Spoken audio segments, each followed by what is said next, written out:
In the most recent episode of This Is Us, the producers threw in a scene that took us for a bit of a loop. Now, full disclosure, I am not a fan of This Is Us. My wife watches it and I occasionally watch it with her. I don't really like the format of the show. I'm also not a fan of modern sitcoms or drama shows, and This Is Us is categorized as a drama/sitcom show. Now, it's not unusual for them to include a scene near the end of the show that has something to do with the characters or the storyline. What made this scene unusual is that it had nothing to do with the characters, the story, or any part of the show at all. Let me explain. So in the show, they introduced two new characters right after a commercial break. That in itself is jarring enough. They introduced this guy and this lady. But they also mentioned their 4-year-old son. Explain it to me like I'm our 4-year-old son.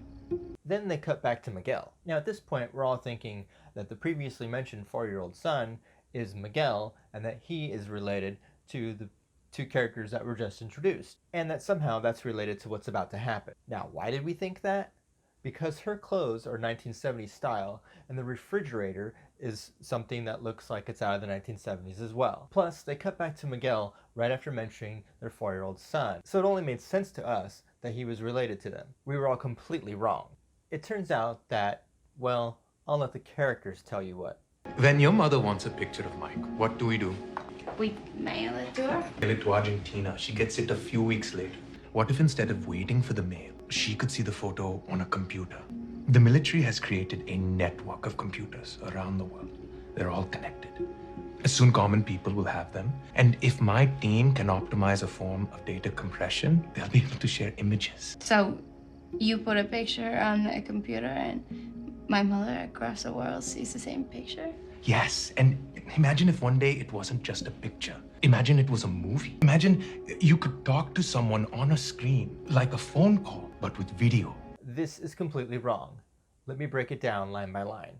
ARPANET is the precursor of the internet. Now, depending on who you ask, ARPANET was either designed to allow researchers access to mainframe computers that are more powerful than they had access to, or it was designed for command and control of the military in the event of a nuclear war. Considering that ARPANET was funded by the government under DARPA, it's far more likely that while researchers wanted it for one thing, the government wanted it for something completely different. Now, the first 4 systems in ARPANET came online in 1969. The goal was just to get those 4 computers to communicate successfully with each other. This was no small task in 1969, since most computers were running completely different operating systems and could not otherwise communicate with each other. Also, every computer system in the ARPANET was within the US, and that didn't change until 1972, when NORSAR, the first non-US system, was added to the network. Since Nasir was working on an image processing algorithm at the time at Kansas State University, I very much doubt he had any idea of the complexities of the ARPANET or its possible future. Yet he refers to The military has created a network of computers around the world. Sorry, but I find this very hard to believe. I find it highly unlikely that he knew anything about ARPANET. Now, while the character says, What if instead of waiting for the mail, she could see the photo on a computer almost instantly? Nobody that was working on ARPANET ever imagined anything like this. In fact, despite the character saying, Soon common people will have them, no one believed that at the time either. Computers were expensive in the 1970s. Think several thousands of dollars each. And they were not easy to use. They were considered impractical, and no one that was using them ever thought they'd be used for anything more than scientific research or business. Considering the expensive storage at the time, I find it much more likely that Nasir was trying to save as much space as possible. Storage was not only expensive, but it was also often fragile. The smaller the file size, the easier it would be to store and back up. In fact, it's probably not far-fetched to say that nobody that was working on the ARPANET thought it would ever be huge, widespread, or commercialized. It required specialized knowledge and skill just to get each computer connected, and then it required special programs to chat and send files. In short, it wasn't practical at all. It's also worth pointing out that the addressing scheme was considered huge at the time, but is now nearly depleted. Some large companies have even moved on to the next version of that addressing scheme. The difference? IPv4 essentially allowed one address for every person on Earth at the time.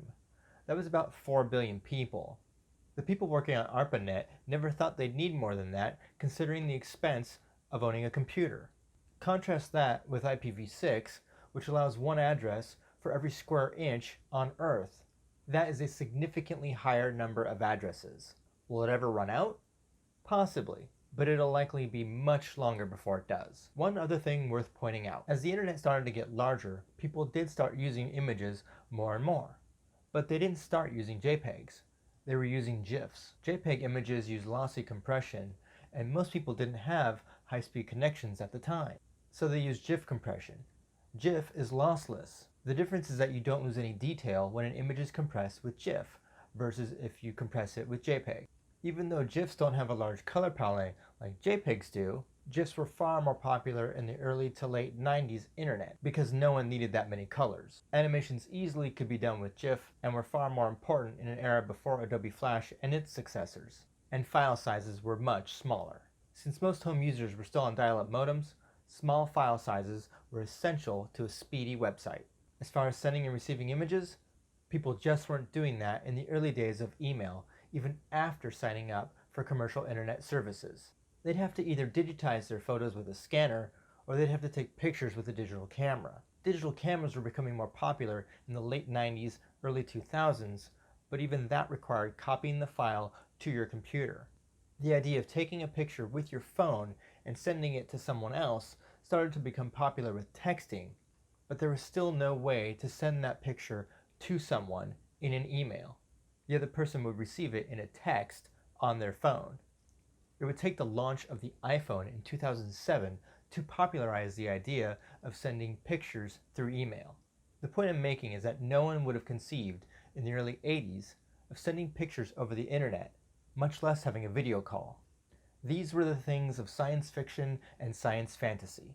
The bandwidth just wasn't there, computers were still very expensive, and I'm not even sure the technology existed for sending anything more than grainy, low-res images. At the end of the episode, the producers included a message. On the road, I once loved a woman, a child untold.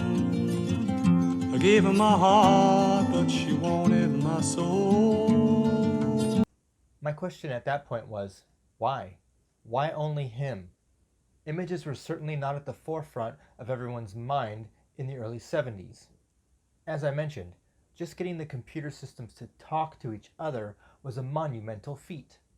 I even managed to find one website where they relayed how the first chat, if you will, started.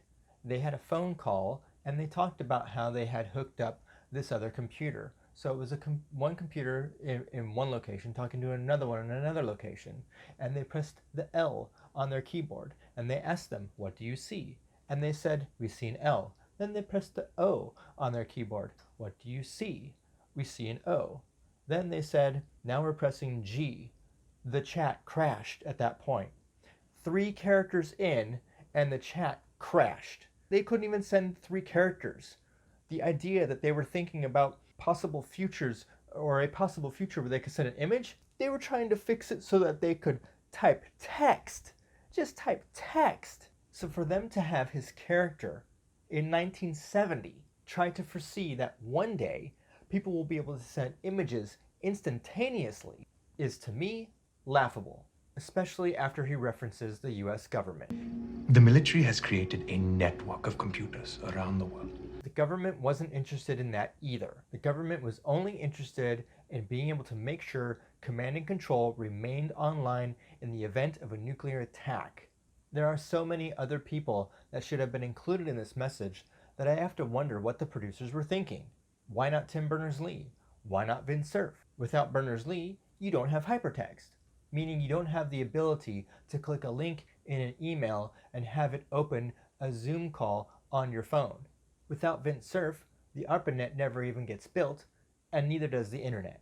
While I admittedly didn't know Nasir Ahmed, I'm betting that the vast majority of viewers of This Is Us have never heard of Tim Berners-Lee or Vint Cerf, and have no idea that their contributions are just as large as Nasir Ahmed. In fact, without Tim Berners-Lee and Vint Cerf, YouTube would likely not exist and you wouldn't be able to navigate as easily as you can today. Now, I have my suspicions of why the producers of a fictional TV show wouldn't include Vint Cerf, Tim Berners-Lee, or any of the other fathers of the internet. But I'll leave that to you, the viewer. What do you think are their reasons? Share your thoughts in the comments below. Did the real Nasir Ahmed believe the things he said in the show? That I don't know. I do think Hollywood has a habit of exaggerating things, especially when they're trying to make a point. I would love to see the full interview that they had with him, if only so I could hear his story from the horse's mouth, as it were. For me, I just wanted to spread more of the history of the internet. We're able to stay connected during this pandemic due to the work of many people in the late 60s and early 70s, and most of us don't know any of them. If the producers of the show were really interested in informing the viewer of all the people that are responsible for keeping us connected, the end segment would have been far longer. At the very least, they could have put it in as a text title card at the end of the episode.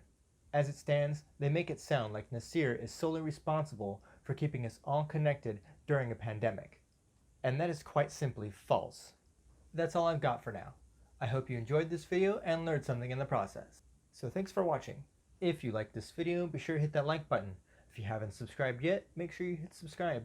And be sure to hit that notification bell so you get notified of future videos. And we'll see you in the next one.